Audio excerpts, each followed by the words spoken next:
Hey guys, welcome back to Reality Group Chat. I'm your co-host QT. I'm Daniel Cusimano. And I'm Jordan Staff. Woo, woo, woo, woo, woo. This is the second episode that we are recording back to back. We just did Survivor. If you didn't listen or watch that, you need to go back and watch that as well. If you're watching Survivor, listen to all of our hot takes.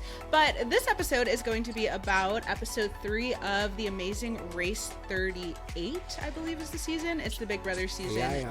And we're covering it. Very exciting things.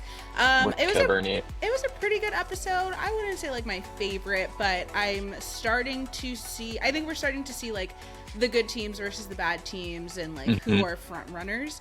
But overall, I just love seeing Big Brother people, so it's exciting to see them on my TV again. Yeah. Agreed. Love it. Agreed.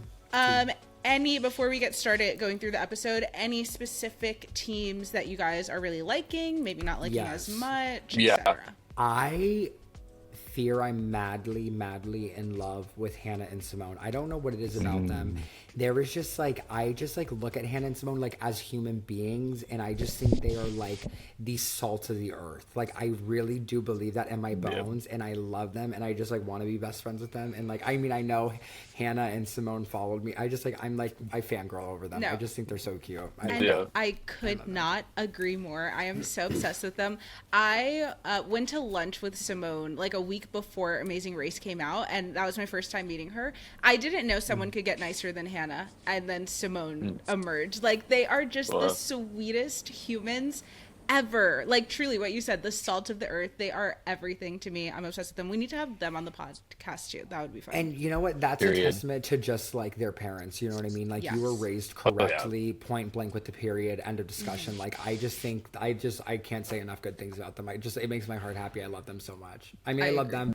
I have to go through. I love them. I love Izzy and Paige, obviously. Yeah, and I love Kat and Alex. I stand by that. Kat and Alex are everything. Yeah, this was a really good episode. I mean, obviously Izzy and Paige. Izzy, just like her expressions are always so good. Like she was made for TV. Same with Kat, but for some reason, Kat in this episode, like she had so many moments where I would just start busting out laughing at the shit she was saying. She's perfect reality TV casting, and she was a recruit on Big Brother, but she is the epitome of like, you're such an amazing cast. Like she is so she's made for TV, and I love her. Phenomenal. Yeah. And I feel like her and Alex are the perfect like combination. Like they even each other out, which is perfect. I agree. Paige and Izzy, I just love them both so much. I think they have great communication skills. We're going to talk about it later on too, but in like one of the roadblocks when they do the ice hockey thing, and like Izzy is aware that Paige doesn't want her to say anything to her, so she's just like, babe, just going to tell you I love you and I'm not going to say anything else. Like they are just the perfect couple. I'm obsessed. Yeah. Like so good. Love. All right. Oh, Jordan, who are you loving? I just had Oh, okay. Period. Yeah, but emphasis on Kat in this episode. Love that. Okay. Why, Daniel? Why are you doing that? I just said It was just bitchy. Okay. I just want to make sure. said. I just want to make sure everyone has a chance to say what they need to say. Really? Can we turn our listening ears on, QT? Because I already said. Right. I didn't mean it like that. Or maybe I did. Crazy. You'll never know. Okay. Can I just say one thing really quick, not to shade you, Jordan, No. but Your your audio is sounding like a robot underwater, just a little tiny bit, Oh, yeah, it is. it's because it switched my AirPods. Okay, we're gonna stop the recording and restart it so I can go back to my mic. Are we better now? Welcome back to Much ASMR. better. Closed mouths do not get fed. I'm so glad I said something about it. She's a bitch and I'm hungry. All right, are we ready to get into the episode? Yes. All right, let's do it. We start out, and it's kind of the same teams like at the top. It seems like they keep. I mean, we talked about this last week with episodes, but they keep starting staggered. So like the same teams that are doing really well continue to keep doing really well because they have a head start, which is annoying. I want everyone to get back on the same playing field and like let's restart. Yeah, it was crazy. It was like the first 15 minutes I didn't even see Matt and Turner, and then like Matt and Turner. You know what I'm trying to say. Matt and and then it was like they started at 11 and everyone like, and then like the first person started at 7:30 and I was like, oh. Yeah, crazy. No, we didn't see them till like 30 minutes in the episode, and I'm like, that's crazy. I literally think that like Jazz and Jag and Natalie and Stephanie I literally think finished before we even saw. Yeah, before we even saw Crazy. Matt and Megan. Yeah. Well, here's the thing: we need an equalizer. That's number one because I think the top one started at like 5:14, and I think like Megan and Matt started at like 11:43, which is like 6 hours. Given what I will give is we had a miniature equalizer yeah. because we didn't let them start till 9 a.m., which is like okay, Yeah. that like shortens the gap from like 5 to 11 to like really 9 to 11.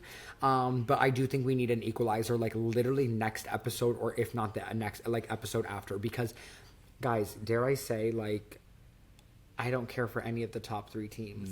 Does the equalizer completely reset, or is it like just Yeah, spaces it's them like- out a little bit? Yeah. Equalizer like puts everybody like you're starting at like the same day. So kind of like what you saw in other seasons, where it's like, oh, you can start at 9 a.m.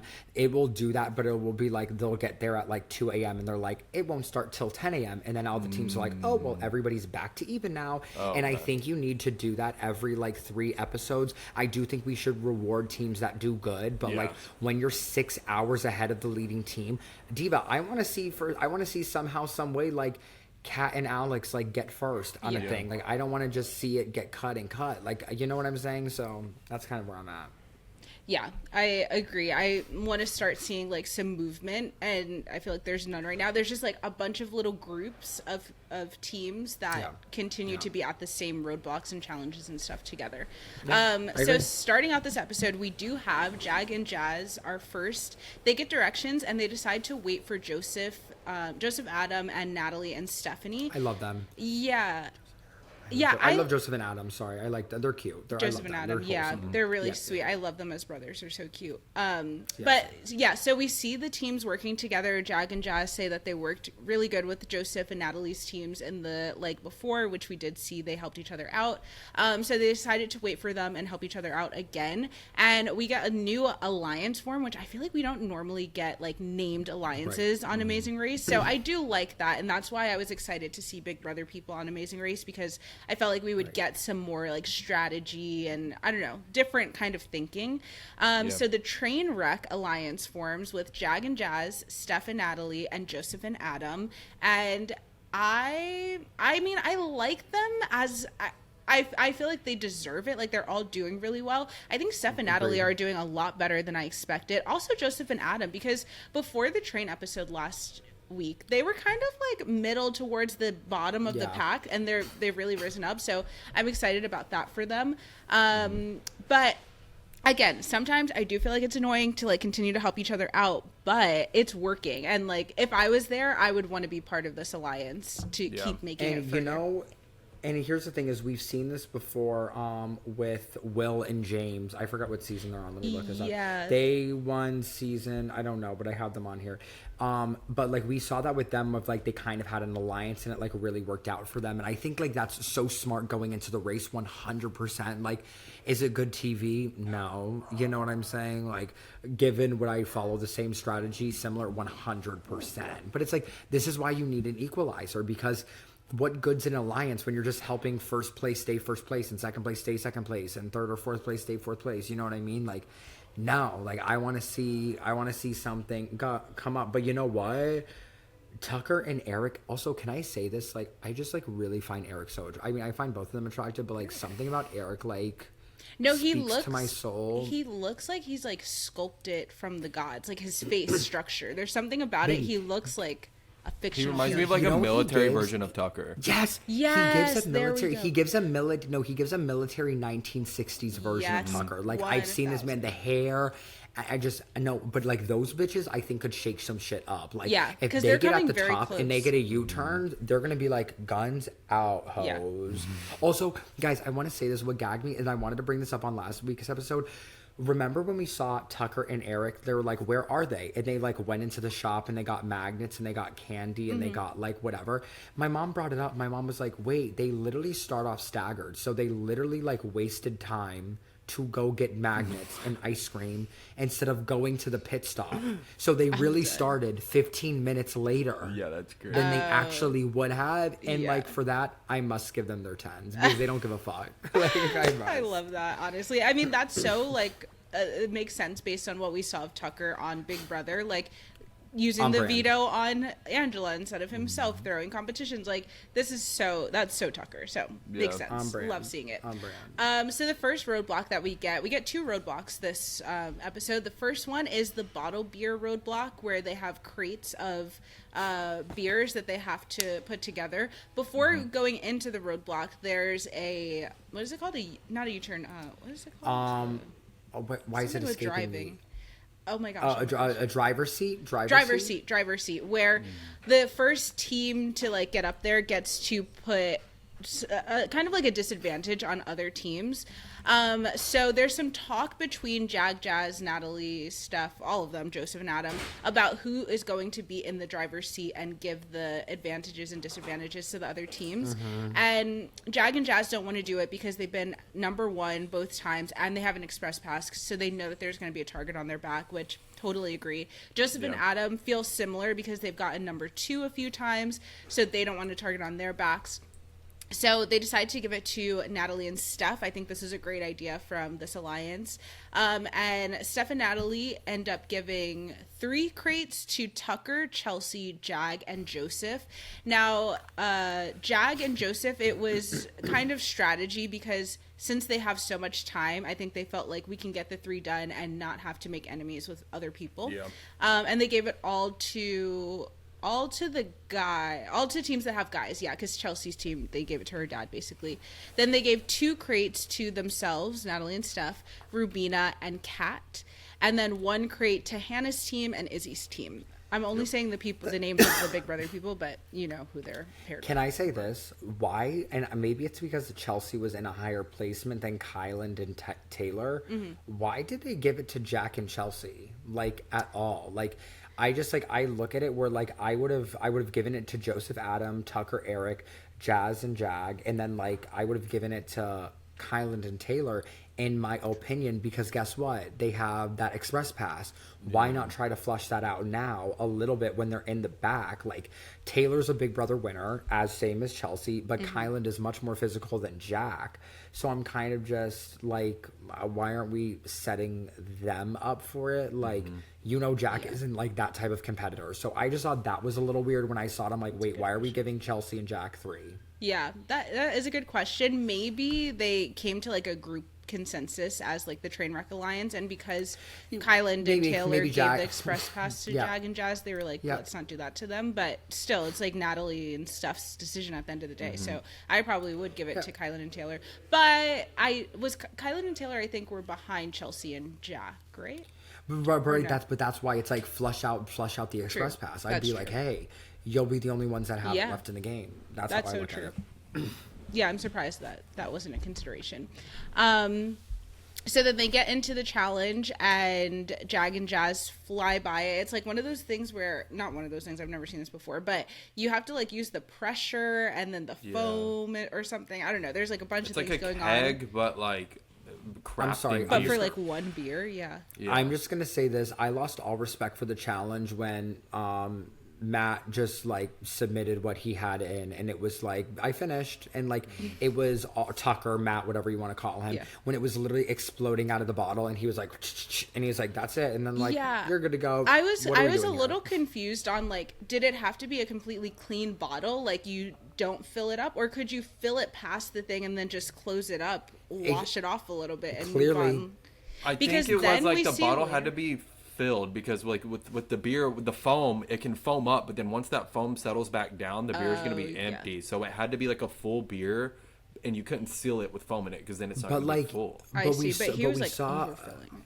But Matt's was overfilling, so I don't understand. Yeah, and then later on too, we see that Alex keeps dumping his out, which I thought was a mistake. Yeah, I was like, just keep filling it, like let it go down and then keep filling it up. But we'll get there. Correct. So we get Taylor and Kyland in the car, and they're talking about their communication. Kyland expresses whatever that he has always been diagnosed with ADHD, and then I think it was after Big Brother, he found out that he was on the spectrum, autism spectrum.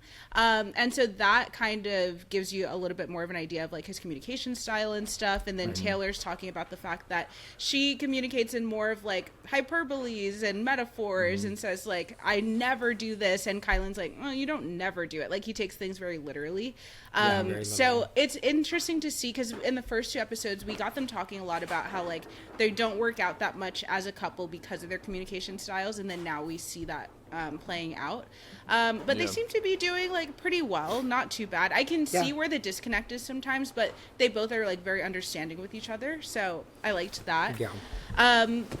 So Jag and Jazz and Natalie and Steph all finish the challenge. They get their directions and they start writing it down, and they write a set of directions down for Joseph and Adam as well and leave it on their car. Cool. And this is when it's like, I think we are going to start seeing a lot more alliances like this on Amazing Race moving forward once people see this, because this is so smart to me. Like, keep your people on the top with you. That way you can keep helping each other out as much as possible. I was a little bit scared where they put it in like the trunk. I was like, oh my gosh, what if they don't see it and they just get straight into the car? Like, not the windshield wiper? Yeah. Like, I know, I thought wiper, the windshield wiper or like the side of the car. I don't know.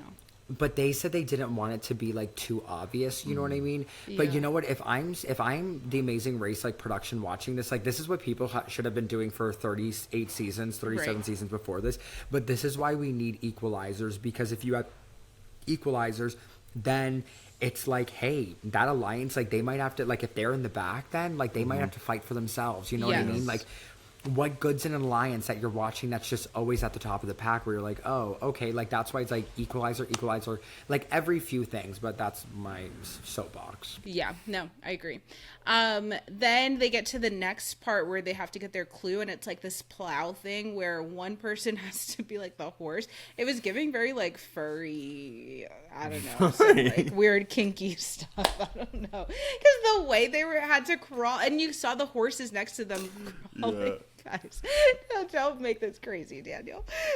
The people crawling like that is nuts. So yeah, that was a little weird to me. But they have to like dig something up from the dirt. Jag and Jazz obviously get it really quick. Natalie, blah blah blah. Like it's like the same repetitive thing. The top 3 just continue being the top 3. We get a little bit of something crazy with Joseph and Adam, because they get back to the car and realize that they don't have the key, and then have to go back, and it's literally a needle in a haystack. I don't know how they found that key. That was because the dirt is like literally like black, and so is the key. So that was crazy to me, but they found it, and were able to get that out of wasn't there. in your fanny pack is like insane to me. Like, I know. why that wasn't like, how was it able to come out? But it's like, you know what, again, you're in the Amazing Race, you're running, but also like you guys, they were in the front. Like, why are you rushing? You know what I'm saying? Like, dead ass, like put it in your fanny pack and go. But this is like one of those things where it's like, thank God it happened this way, like this, because they'll never have this mistake ever again, where it will be crucial. And I also thought it was funny that Adam was like the one telling Joseph, like, we just gotta run, like we just gotta soak it up. I'm like, Joseph's like, wait, sorry, you know what I want to? What's he got? Can we talk about how cute this was really quickly? I think it needs to be pointed out, where Joseph was like, oh, like I worked at the shop because like I wanted Adam to like go play sports and like to, you know, because that was good for his health. And like even then he was like, even just their dynamic where he's like, oh, I'm low on, like Adam's like, I'm low on my blood sugar, like, but I don't want to tell Joseph. And Joseph's like, he's probably low on his blood sugar, but like he's not going to do anything until like the challenge complete. Like, it is just like, I think Joseph is like, he's just such a great man. And I think like a lot of people need to take notes, like, that is just like, I just love this duo so much as well. Like, I think it's just very wholesome, and I think it just like warms my heart. I love it so much. No, I agree. I thought that was so cute. Especially, I have a little sister that's 10 years younger than me, and everything he was saying, I felt the same. I was like, yeah, like I want her to have even better experiences than I've had. So that was really sweet. I loved that. But it did show that Joseph was not very athletic when we get to the next roadblock, and he's doing the ice hockey and just keeps falling. But they end up finding the key. Also, okay, I heard this theory that I want to run by you guys, and maybe next week you can look at it more and see if you agree. But there's this theory online that when you're watching The Amazing Race, when it's like right before a commercial and they do one of those like slow-mo things of a team crying or like looking for something, and it seems like they're never gonna get out of this, that anytime that happens, whenever the commercial, it comes back from commercial, they always are like fine again, and it's like 100% they're okay. They never do it. They never do that to a team that is going to end up really being, this will actually be their detriment. Like they always come back from commercial and they're fine. And I heard about that last week, and then I noticed it this week that kept happening anytime. Yeah. You're muted. You're muted, by the way. You're muted. Thing you're saying. Guys, sorry, I turned my brightness down because my laptop's dying, so I'm like, so I'm like speaking, I'm like, oh, they can hear me. No, I was saying 9 out of 10 times, I 100% believe that. It's like the little slow-mo and it's like the little, yes, and it's just like the music. A lot of the editing of Amazing Race is very like 2005. It is. I feel like I'm watching Hell's Kitchen sometimes. Coded. But I love it. But yeah, that's what happened with Joseph and Adam. Then we get to our next roadblock. I mean, some people are still doing the beer roadblock, but because we have 3 teams that are so ahead, we move on to our next roadblock, which is an ice hockey thing. They have to like get it in the goal or whatever and dress up in the big suits and et cetera, et cetera. Jag and Jazz do really good at this. So do Stephanie. I think Jazz does it, and then Steph does it. Or no, Natalie does it because she's in the oversized thing, and that was cute. So cute. And I wanted it. Loved. Yeah, they both did really good. They move on, and then we get to see who becomes first. And we have Jag and Jazz basically telling us, this is where I'm starting. Okay, I have a lot to say. In Big Brother, when Jazz won, I always was like, he wasn't a good winner because he didn't really do anything strategically well. He just won a lot of competitions. He had a lot of people surrounding him that were not great at the game. I mean, he got voted out of the game. So, like, all of those things, I think, go against him. I'm seeing in Amazing Race that he is being a little bit smarter strategically because they say that, like, it's Natalie's birthday coming up tomorrow, so they're going to give her first place. And, like, I think all of this is so smart. Don't just be like, yeah, we're going to get another first place run in and get it from them. Like, it's smart to use these people to your advantage and to be a little bit selfless and like put your pride aside to give someone else something, because it ends up benefiting you in the end. And we see that a lot of people start to realize that like Natalie and Steph were the ones that gave the driver's seat, so it makes them look like more of targets than Jag and Jazz, because I think it was Tucker and his brother that were like, finally someone took first from Jag and Jazz, and it's like not really, they gave it to them. But that was Kristen and Rubina who said that. She was like girl power or whatever. But you know what it is? It's lose the battle to win the war. Like it's also, it's your alliance. Like that was the smart thing to do. Who cares if you guys each got 2,500? You know, they already got money at the last. But even then, like I also just like, I feel like we're lucky. I love a lot of these people. Like I really do. Like even like Jag and Jazz. Like as human beings, I'm like, oh, I rock with you heavy. Like they just seem like good people. Like Natalie, I've like always known about, and I think Natalie and Stephanie are good people. Like I don't think there's like insufferable teams this year that I'm like, oh, I hate you guys. Like I don't like you at all. Like there's just a lot of like good humans, I feel like, on the season, unless they're just also playing it up because they're on TV. Who knows? And they understand how to like be on TV. I know, because like last season, Jordan, you didn't watch, but I honestly would encourage you to watch last season. Was crazy. There were so many people that I was like, these are not great people. They even showed a little bit of a flashback of because the driver's seat, the first time they did it was last season. Yeah, and the married couple got it. The married couple, oh my gosh, I can't even say some of the stuff that they've said to each other. Are they still together? Nuts. I think so. They have like a podcast together. But I think they like went to thaerapi. Like he literally like, it was so bad where he was like, that my actions were so bad, like we had to go to like intensive therapy. Like it was my parents hated him. My parents wanted him like bad. Gone. Like it was like they were like, we hate this man, divorce him, like leave him. Like no, like Jordan, it was like diabolical how bad he was. Like it was actually horrific. And then there was another couple on last season that were so nice to each other, and the guy was so good to her. Yeah, he was like, my wife is the best Amazing Race player ever. And it was like, seeing the comparison of the two is insane. Oh, it was bad. It was diabolical. Like, and he was crying. Like, he was like, she had to jump out of a plane, and he was crying. He's like, I'm just so scared. Like, I love her so much. And like, the husband was just like pretty much stomping on this girl's neck like there was no tomorrow. But no, it was really bad. Yeah, so we're not getting any of that right now, but who knows? I mean, tensions get high in Amazing Race, so anything can happen. Yeah, we'll see. I'd love to see it. Okay, so they give Natalie and Steph first place as the birthday gift, and they get $25,000 or not $25,000, $2,500 each. And then Joseph and Adam come in right after them in third place. We get Tucker and his brother in fourth place, and then everything else starts to like even out. All the teams are completing the beer challenge, doing the whatever. There's not really any crazy mistakes that anyone's making or anything insane. The bottom two are Matt and Megan and Kat and Alex, and it's just because they ended bottom two last time, so they had such a disadvantage from starting so much later than everyone else. But Alex sorry, go ahead.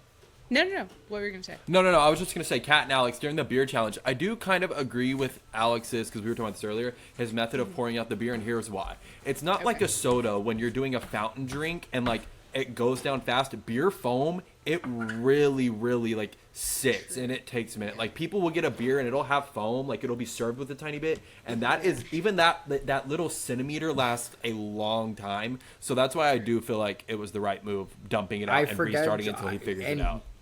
And Jordan, and don't make me cut this. You knew I was gonna say something. I had a feeling it was going somewhere crazy. Yeah, I heard my name and I said, let's run that back. And Jordan knows this because Listen, I've never had beer. I've never had beer in my life. It's this, and Jordan knows this because, and then it just goes, and Jordan knows this because. Next slide. And you know what? Don't make me do it. Don't make me do it. No. Jordan says, I'm going to input a clip that Daniel said last week. Yeah. Yeah, right. No, he literally has blackmail on you. You can never say anything. He does. He really does. Oh my God. But yeah, so Alex and Kat are there. Matt and Megan end up coming, and they're both there seemingly at the same time for a while. Then Alex finally finishes, and they move on to the next thing and do the ice hockey and blah, blah, blah. Kat had a really funny line at ice hockey where Alex, he struggled. He's going through it. And she's like, and I'm going to mess up the quote, but it was something along the lines of, slow and steady wins the race. At least that's what I've been saying, but we've been in last the whole time. And it made me laugh so hard the way she delivered it. Yeah, she was like, slow and steady might not win the race because we've been slow and steady the whole time we're in the end. Production gave us so much Cat time this week, and as it needed to be done, because like she just ended it for me. Like she's just so. It was Jordan. That impersonation was so iconic because it was like la la la. At least that's what I've been telling myself this whole race, but we've been in last. Like it was just like I love. She's my queen. Like she's so good. Full stand. Yes. And I feel like her and Alex are really starting to get the hang of things. Like the first episode, she was crying a lot because she was like so frustrated and everything. But I really think that they're starting to like find their stride. And if they can just get equalized with all the other teams, I think they'll actually do really good. So I would like to see that, because if they keep getting the disadvantage of starting 2 hours after everyone else, it's impossible to catch up at that point, especially when you have three at the top helping each other out every time. I think if they make it past next episode, I think the next episode is going to be a U-turn or a double U-turn, and I think that can really shake things up. I just hope we have someone like Tucker and Eric who can start inching at that top of like second, first, where they can start putting like Jazz and Jag or like one of the top three teams, just so, because like really a lot of the teams I'm like loving are like down below right now, and I need them to like rise to the top.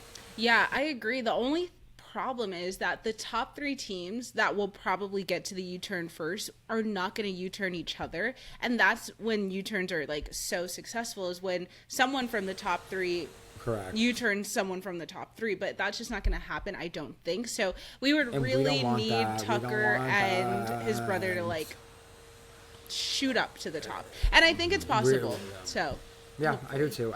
But again, hopefully we have something next episode where it's like, oh, we all can't start till 10 a.m. and it's another 2 hours is cut up again, you know, because I feel like they're not too far behind now, because originally it was 5 a.m. It was 5 a.m. and then some teams started at like, I think Kat and Alex started at like 10, and then Megan and Matt started at like 11:43, whatever. I mean, honestly, thank God Megan and Matt got sent home. They were terrible at the race. It's time for you to go home. And they were fine with it. I'm surprised they made it this far. And they shouldn't have. And you know what? But they're humble queens. I think they understood that, like, Diva, like, this isn't your gig. The fact that they got directions and then they were like, oh, we have to go back where we just came from. That's like never happened in the race at all. Like, you never like usually are backtracking like that. So like. Back. But you know what? They're also good human beings. They'll be fine in life. So good. I love them. They're Tucker very like laid back, and I feel like a good couple too. They both. I mean, Tucker was saying, Matt. I can't call him Tucker now, but Matt was saying that she's like his other half, and she's like, I'm literally the other half of your brain. Like they complete each other, and I can definitely see that. But yeah, I don't think that they were long for the race because of that. Like that attention to detail really needs to be there. That like gusto to really like take things into your own hands. I don't think they had. I mean, they don't. They're so far behind that they don't even get to complete the full day. Like they never got to the ice hockey. They got to the thing where they have to plow, and what's his name? The host is just standing there. Yeah, Phil is like, sorry, you didn't complete it. The sun's setting. We gotta go. The people, we couldn't pay these workers anymore to work. So we gotta go. It's done. You're not gonna win. You're done. So and then didn't Turner like eat shit or something when they were walking away, or am I making that up? No, that was that was Megan, where she was like walking and she did a side step and she planted and then you just see Matt and he's like, Megan, and like he tries to like help her up or whatever, and I was like, honestly, such a fitting ending to this team. Like it was just giving, like, did y'all study before y'all went on the race? Like y'all like look up how to do directions? Like, God, I love, like, they're good human beings, but like shit, this was not for you. This was not your call. Listen, babes. They're fine. Turner's got that brand deal with Home Depot. He'd be making all kinds of shit in his loft. He be making those crazy ass rugs. Oh no, he doesn't even do rugs anymore. Now he's doing like crazy furniture. It's insane. Yeah. Oh, he's done. He's fine. He's done making those money. Things where like, have you seen that like wobble? It's like a chair that's like, I can't even crazy explain like chair. it. Like you can sit on the top, on the inside. Like in so many spots. He's fine. And these things retail for like $5,000, and he's just making it. For and like and they go viral every time. Like his videos. He's fine. Yeah. Matt, he's you're fine. You didn't need this check, Diva. You're fine. Yeah, no, I love the Turners. Happy for them. Happy they got this experience together, but I think they'll be a long-lasting couple that will be fine in the end. And yeah, so I'm excited to see next week whatever we got going on. I'm just hoping things shake up because I think it can end up being a really boring season if the top just stays the top the whole time. If Kat and Alex, I need them to make it next week. If not, like, I'm gonna have to feel some type of way about it. Like, I'm not even playing with y'all. Don't touch my faves. And you know what? I want Kat on the Traders. I think she would be so funny at the round tables. Like it would be so good. Honestly, especially if she wasn't a trader. Yeah. Dare I say Kat for everything? No, say it. Say it loud and proud. Dare I say it? And I stand by. I couldn't agree more. But also, like, again, Kat and Alex, again, I just want to reiterate, such an amazing couple on the show and in real life. Like, I literally can't say enough great things about those two. Like, I'm fully in love. Like, I love them so much. Agreed. Period. All right. Well, that was episode 3. Thank you guys all for listening and watching. I'm QT. You can find me everywhere at Quori-Tyler, Quorityler. What about you, Daniel? You can find me everywhere at Daniel_Cusimano. Jordan, what about you? Where can they find you? You know, I'm doing all these motions, but you can't even see because it's on the screen. You can find me everywhere at It's Jordan Staff. Thank you guys and again. You can find us everywhere at Reality Group Chat. Also, let us know if you don't like this design right here. I'm still not sitting right with it. If you don't like the way that looks, let me know, and that's gonna get changed because I'm still unsure about this. Yeah. You'll see. It's on the screen. Let our graphic designer know in the comments right now. All right, thank you guys so much for listening and watching and joining the group chat. We will see you next week. Bye. Bye.